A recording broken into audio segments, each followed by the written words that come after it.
rabbil alamin. Alhamdulillah makaten ibu kirim donga dikir istighosah kita sedaya mugi-mugi kita sedaya saged istiqomah lan dikabulkan dening Allah. Allahumma amin. Ala bismillah kita ma'inul qulub bahwasanya Allah sampun matur sinten mawon ingkang purun zikir eling dumateng Gusti Allah pasti manah lan pikiran iku dadi tenang lan tentrem. Alhamdulillah. Terus ini ati sumpek, ati bingung, mboten usah bingung, obate ngene kok apa di zikir. Ingkang kita waos waya niki wau bacaan di zikir. Zikir ingkang paling gampang ngene ku napa?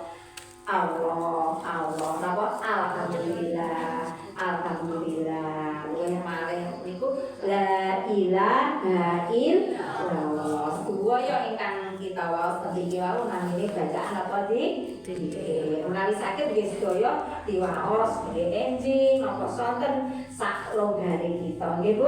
Niki sedaya lengkap niki. Mriki nggih donga napa mawon boten atose nggih maknane donga untuk napa niku menjadi kuat lurus menghadapi permasalahan.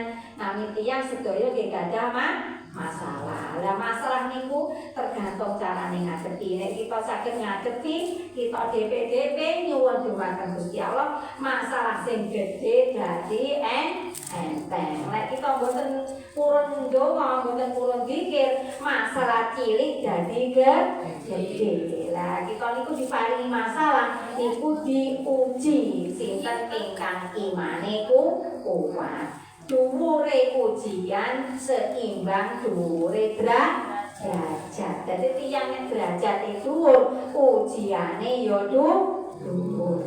Aten nggih Bu, menawi kita diparingi ujian, nggih alhamdulillah. Berarti Allah masih maringi derajat. Carane gini kok, damel zikir, ngaji, damel salat, nuwun dumateng Gusti Allah. Itu lagi sedaya manungsa niku mesti wonten masalah ya tergantung carane ngadepi mengelola masalah.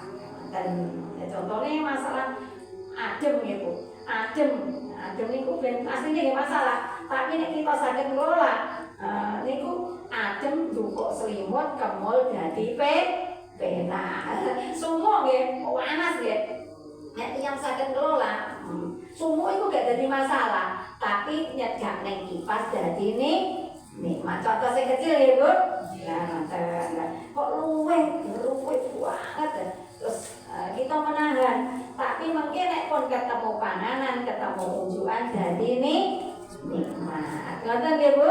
Jadi sing ngakei masalah apa anak kok rewelai, oh berarti uji. Aku kon kudu oke donga kok sakit, oh iki kanggo nebus dosaku. Dadi nek sakit niku Bu yang paling sakit kok ikhlas niku minangka penebus dosa tahur, pembersih dosa. Lah itu diparingi rezeki kata, oh alhamdulillah berarti disekian Gusti Allah kan banyak sedekah. Kok kita pas-pasan rezekine berarti dan sabar. Benjing nek tiyang niku rezekine pas-pasan, hisabe benjing teng akhirat tambah cepet nggih Bu.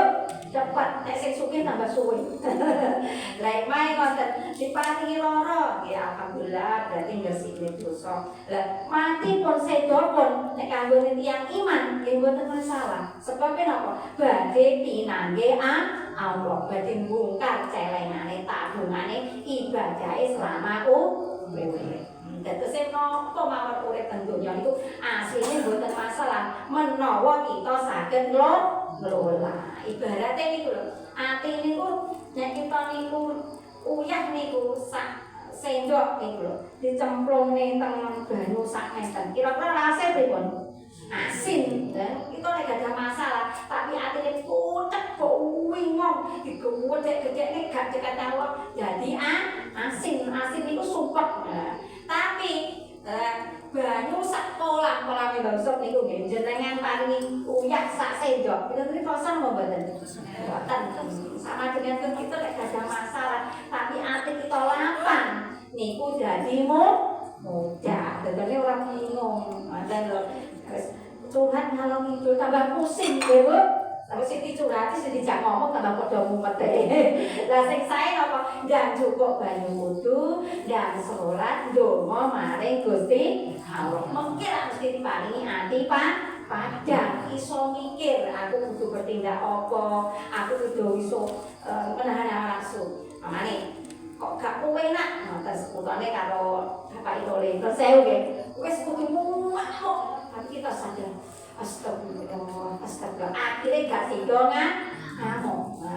Tiyang ingkang saged ngelola masalah niku menawi wonten masalah boten ngedepane emosi. Artine napa bisa menahan ngamuk. Apa gunane ngamuk? Aku ora bisa setan. Lah wonten iki gunane pikir niku. Paling enggak niki sebagai rem. Nggih Bu napa? Sebagai rem, sebagai obat. Nek menawi ngadepi masalah napa mawon kita mestine eling dumateng Gusti Allah. Dadi gunane kita ngaji ngeten iki kula ajak njekak dumateng sinten Gusti Allah. Asline kita sedaya yen kan boten wonten. Saniki wonten. Lah suatu saat kita nggih boten wonten. Sedaya niku sing wontene nggih Gusti Allah. Sing maringi masalah nggih Gusti Allah. Sing benjing sing mendhet nggih Gusti Allah. Intine kita sedaya ken ibadah kados ngaos ngeten iki namine ibadah. Ngopeni anake niku namine nggih ibadah. Sedaya ingkang sae kita niati mencari ridhone Allah niku namine ibadah. Pripun Mbak saged dipahami nggih? Gampang napa nggih? Gampang nggih, mugi-mugi kita diparingi gampang dening Allah. Terus monggo kita buka kitabe Mbak. Monggo irengaken nggih Mbah nggih ganjarane sami. Niki surat Al-Baqarah ayat 260.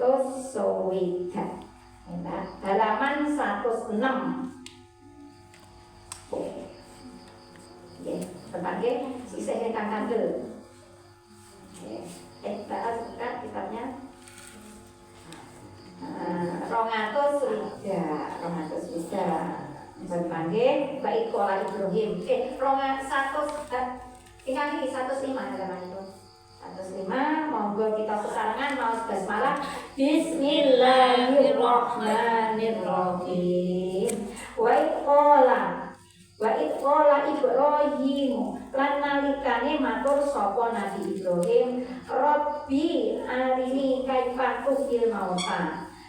Duh pangeran kula aturi merohaken panjenengan ing kula kados pundi nguripaken panjenengan ing pira-pira wong mati.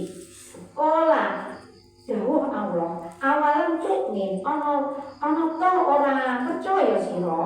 Kala bala matur Nabi Ibrahim, inggih iman kula, walakin litatma'inna qalbi, tetapine supaya anteng apa ati kula. Kala dawuh sapa Allah, fakut arba'atan minat toiri, mongko ngalapo sira ing papat saking manuk. Fasurhunna ilaika mongko moto-moto ing arba'atin ing manuk papat mau marang sira sumajal ala kulli jabalin. Mongko kari-kari andadekno sira ing atase saben-saben gunung minhun najus saking arba'a ing sebagian. Sumat uhunna mongko kari-kari ngundang sira ing arba'a mesti ing manuk papat mau. Mongko yakti mongko nekaaken ya arba'a ing sira sakyan kelawan gelis. Wa lan ngerti sira Anna waha setumune Allah iku azizun menang hakimun tur wicaksana. Selanjutipun masalul ladina yunfikuna utawa tepane utawa perumpamaane wong-wong kang padha nyokongake utawa nyumbang ya aladina amwalahum ing pira-pira bandane aladina fi sabilillah ing dalem ngagungaken agamane Allah. Kamasali iku kamasali kaya tepane utawa perumpamaane wiji siji ambatat kang nyukulaken ya habbah wiji sapa ing pitung pira-pira sanabila uli fi kulli iku fi kulli sumbulatin tetep ing dalem saben-saben sauli mi'atu habba utawa 100 wiji wallahu utawa Allah iku yudhaifu nikel-nikelaken ya Allah lima yasya marang wong kang ngersakaken ya Allah iman wallahu utawa Allah iku wasiun jembaraken alimun tur mudanane alladzina yunfikuna utawa wong kang nyokongaken ya alladzi amwalahum ing pira-pira bandane alladzi fisabilillah ing dalem ngagungaken agamane Allah sumalayus diuna mengko kari-kari ora untuk gureni utawa ora mudit-mudit ya aladzina ing barang angfaku kang nyokongaken ing aladzina ing mana ing undet wala lan ora nglarakaken ati wala ajal lan ora nglarakaken ati lahum iku kedue aladina ajruhum utawi ganjaran aladi ing darobihim ing dalem ngersane pangeran aladina wala kofun lan ora ana wedi iku maujud alaihi ing atase aladi wala hum lan ora utawa aladina iku yazanun susah dan kabeh. Untuk kita baleni saking 200 wida. Keteranganipun siji mangsa Nabi Ibrahim matur marang pangeran niku matur dumateng Allah. Duh pangeran kula mugi panjenengan nedahaken dhateng kawula kados pundi pertikelipun panjenengan anggesanaken tiyang-tiyang ingkang sampun pejah. Allah Ta'ala dawuh surasane apa slira ora percaya Kanjeng Nabi Ibrahim matur inggih pitados nanging murid supaya manah kula saya antem. Allah Ta'ala dawuh kang surasane ngalapo utawa njupuka sira papat saking manuk nuli potong-potong lan daginge sarta ular-ulare campuran dadi siji nuli bagi-bagi sak bagian salehna ana ing dhuwure gunung nuli undangan utawa celuken mengko rak padha mlaku rikap cepet tumuju marang sira ngerti ya Allah Ta'ala iku menang tur wicaksana faidah temenan Nabi Ibrahim nuli tumindak miturut apa kang dadi dawuhe Allah Ta'ala lan dawuhe Allah Ta'ala mau nyata bener maksudnya ini ayat ini niki surat Al-Baqarah ayat 200 widak nerangaken niku sinten Nabi Ibrahim. Nah, Nabi Ibrahim niku tangga dumateng Allah. Ya Allah, piye to carane panjenengan urip ning wong sing wis mati? Ngoten nggih Bu nggih. Dadose tiyang benjingkus ingkang sampun pejah mulai zamane Nabi Adam sampai tiyang ing benjing terakhir. Niku sedaya benjing badhe diuripne Gusti Allah. Nah, ngertos pertanyaan kados wonten Nabi Ibrahim itu nabi sing saged omong-omongan kalih Gusti Allah. Dan Nabi Musa nggih. Nah, sehingga nabi diarani rasul niku. Nah, terus akhirnya Allah matur lho, sampai nopo gak percaya. Ngoten niku ature Allah dumateng Nabi Ibrahim. Nggih kula percaya, tapi supados manah kula napa mantep. Iman niku artine percaya, nek yakin niku artine mantep. Nah, akhirnya Allah matur, "Hei Nabi Ibrahim, saiki iku ambira papat manuk." Nah, teng kitab ngitung niku kula terang papat manuk niku boten sak jenis, tapi ingkang setunggal manuk gagak. Napa, Bu? Manuk gagak. Nomor 2 manuk berak. Nomor 3 mentok. Sampai kap, yen Mbak Putri. Mentok. Nah, nomor 4 jago. Lah, patang kewan niku wau ken ngiris-ngiris. Nah, terus dagingnya niku diules kali lare dicampur ndase nek manuk celuk ndas nggih Bu nek menungso sirah nggih. Lah iku dicekel Nabi Ibrahim.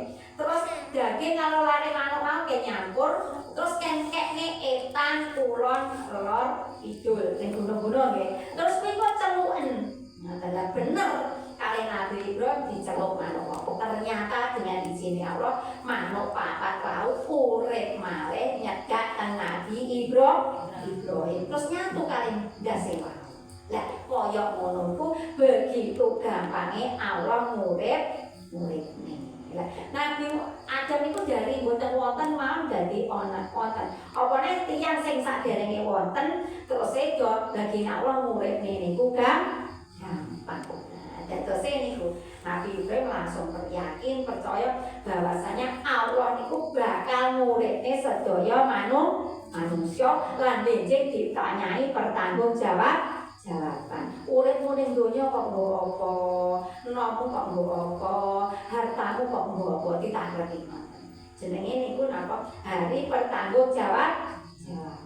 Nek kita niku ngaos ngeten iki insyaallah nutup sedaya kekurangan kita. Alhamdulillah. Lah niku nek kula ngaos ya Ibu Sendirias niku burung papat niku namine tau gagak niku. Gagak. Lah gagak niku artinya tidak dipandang yang tidak bisa dipercaya.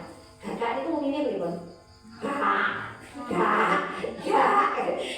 Jadi orang itu jangan punya sifat kados gak. Ngomong gak tibake ora. Apa cukup gak tibake ora. Artinya keju jujur. Terus nomor kali merem ae ora. Artinya melek terus. Artinya ojo sampai jelalatan. Kebiare apike donya ojo gampang gumun. Kabeh iku sementara. Bakale ditinggal mati. Lah gagak niku yen apa panganane uler. Ya gilane ya. Lah ojo duwe sifat kaya apa niku kali wau merak. Nek nomor kali wau merak. Artine melek terus. Nek melek terus kan mboten turu to. Piye to, Mbak? Nah, berarti nek jadi wong aja sampai ikut campur urusane wong liya. Tambah marai lara hati. Ngoten nggih maknane nggih. Nah, rada dalem niki. Terus nomor 3, metok. Metok iki maknane napa, Mbak? Oke, nek metok iki berarti metok napa? Cemplung kalen. Lah, metok niku warnane putih, tapi uripe nang peceren. Lah kita aja sampai urip nang nggon sing kotor. Maknane ngoten. Dadi makan apa aja sampai sing kotor ingkang sae. Lah maknane ngoten. Terus jago, sebutane jago niku ibaratnya tiang jalan. Apa, Mbak? Tiang jalan. Nek bapak tiang apa? Wedok. Jago ini ibaratnya tiang jalan yang laki-laki yang tidak kawam. Kawam itu ora iso mimpin bojone anake. Artine apa nek jago jenengan ningali. Nek sing babon wedok nek pitik babon nggih Mbak nek tiyang kan ekstrim nggih. Lah babon niku nek jenengan kersani ngendok, ane awak pitik jago. Terus mengke pun ngendok, bar ngendok napa angkrem. Nek pitik niku angkrem, jago niku mesti golek babon liya. Artine niku cirine tiyang ingkang boten setia. Lah makane dadi tiyang itu kudu setia. Maknane manuk papat niku wonten niku tafsire. Lah manuk papat niku wau dijing-jingkan ajur terus dikekne tempat-tempat laut dipanggil saged urip. Pripun saged dipahami nggih? Nah, iku maknane memang jero. Ning Al-Qur'an niku penuh ilmu. Nah, dadi tiyang niku nek purun belajar Al-Qur'an, ilmune nyumber. Nggih Bu nggih? Nah, sumber hikmah ilmu nggih Al-Qur'an iki. Nah, makanya monggo sing semangat belajar terus nomor kalih gini kok wau monggo diwaos malih 261 nggih Mbak. Wis tak waca lho enggak mau. Wis saya mau ya. Nah, niki nerangaken tentang napa niku sedekah. Sokongan niku sedekah, nyumbang, infak, nggih, bantu wonten dalane Gusti Allah. Damel jenengan ngaji mriki tenagane, waktune, nek sing beto sepeda nggih bensine. Lah, damel nyumbang masjid, nyumbang panti asuhan, madrasah, dalan sekiranya niku manfaat dhumateng umat niku namine sedekah. Lah tiyang ingkang purun sedekah maringi dumateng tiyang sekiranya niku manfaat niku menurut ayat niku wau ibarate siji biji ditandur metu cabange apa ning ngaten iki jenengan apa ranting niku ngarani pang-pange 7. Nandur tanduran biji siji metu pange itu. Lah saben pang iku isine bijine 100. Berarti niku pinten lho 100 dipenge itu. Dadi pinten 700. Lah perumpamane dadi tiyang kok purun nyumbang siji iku ganjarane menurut ayat itu ditikeli dening Allah pinten 700. Nah, 700 nggih. Lah iso luwe. Iki wonten contoh. Contoh nggih, Mbak, cerita nggih, Mbak. Pun nyatet riyen nggih. Kula critani seminggu pisan kangen jenengan bapaknya kula critani. Lah zaman riyen niku Nabi niku gandah yoga namine sinten Fatimah Zahra. Lah suamine namine Ali bin Abi Thalib. Lah Ali niku kalih Fatimah gandah anak kali namine Hasan lan Husain. Marene tesih alit-alisan. TK-TK-an ngoten niku. Niku dikali dinten niku mboten mangan. Mesakne nggih, namung ngombe diparingi ngombe. Sampai blabre nguyah. Lah niku terus Fatimah matur, Mas Ali nek awake dhewe gak mangan, rong dina kok patang dina awake dhewe poso ora apa-apa kuat. Tapi mesakne anake dhewe kang loro iki Mas Ali, aku duwe jilbab paringane ibuku. Ibuke jeneng Siti kok. Dadi sampeyan dolan pasar. Lah tenang, disate tanpa peken jilbabe mau mesakne nggih Bu. Jenengan jilbabe kathah lho, Mbak. Lho ibat berarti. Putrane Rasul mau jilbabe setunggal. Berarti dol. Jenengan jilbabe sak lemari. Nggih to? Ya, alhamdulillah. Nggih. Lah terus akhire niku payu 6 dirham. Ayo pinten, Mbak? 6 dirham. Lah dadakan putih wonten tiyang. Assalamualaikum. Waalaikumsalam Mas Ali. Jenengan mantune Rasul ta? Iya, nggih, leres. Mas Ali, aku anakku patang dino seramangan. Sampai nggo duit to? Ali nggih matur. Iya, aku nggo duit.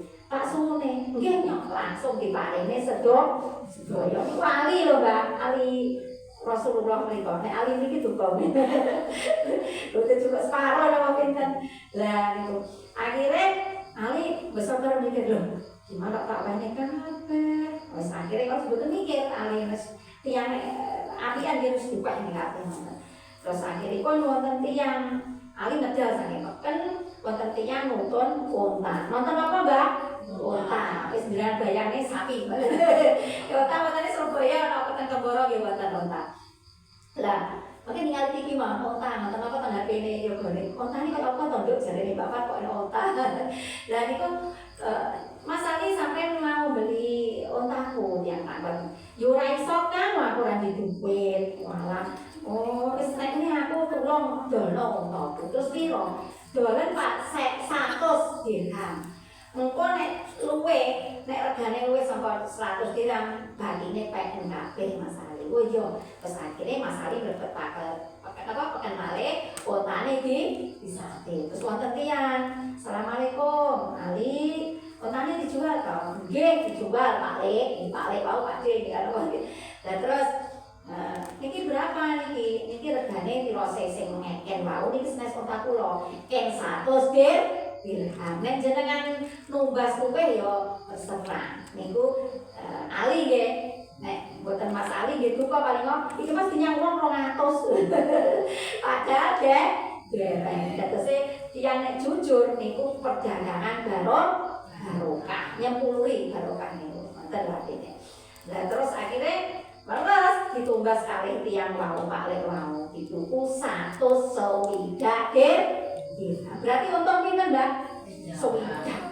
Pak terus akhirnya medal, terus ketemu Kang sing iya Mas Ali kok wis ranggon nutut unta nggih sampun pajeng alhamdulillah payu 100 swidak dirham terus akhirnya sing 100 diparingi ingkang gadah sing swidak dipek sing men Ali alhamdulillah ayate berarti leres tiyang ingkang purun sedekah purun infak purun nyumbang niku ganjarane dilipat-lipat ganda.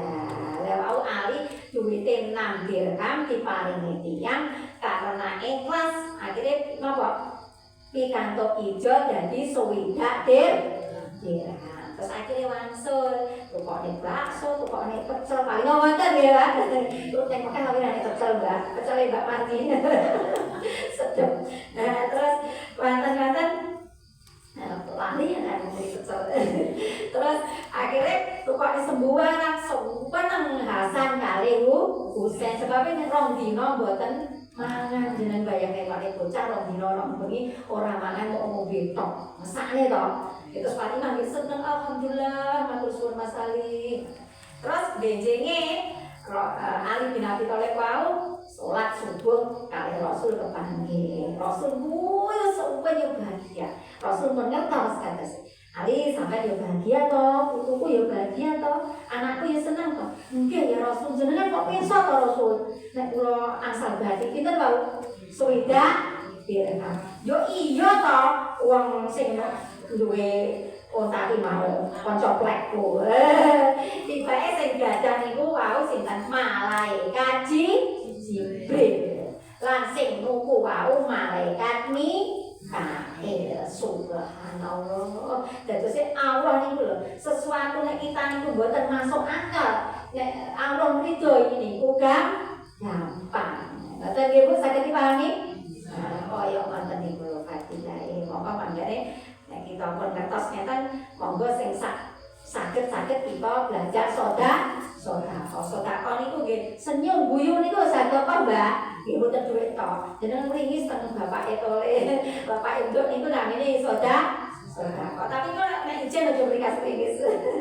Lah niku namine sedekah. Nyingkirne wangtu ning dalan niku lho, ben gak kesandung wong niku namine sedekah. Bahkan ngrungokne omongane wong niku ngaji ngeten iki namine nggih sedekah. Niku bapake ngamuk-ngamuk kok jenengan ngrungokne meneng gak jawab niku namine ya sedekah. Sedekah napa? Kuping. Ora kuping tiris mboten tapi ngrungokne omongan niku namine nggih ngomong sing sae niku sedekah lisan nggih. Niki namine nggih sedekah. Tapi pada umumnya yang diarani sedekah nggih panganan, barang, duit, tenaga. Lah niku pengertiane sedekah. Lah ayat selanjutnya pun niku syaratnya sedekah ben pahalane berlipat ganda. Syaratnya teng mriki kudu ikhlas. Mboten purun apa mboten ngarepne pujiane tiyang tapi karena mengharap ridhone Allah.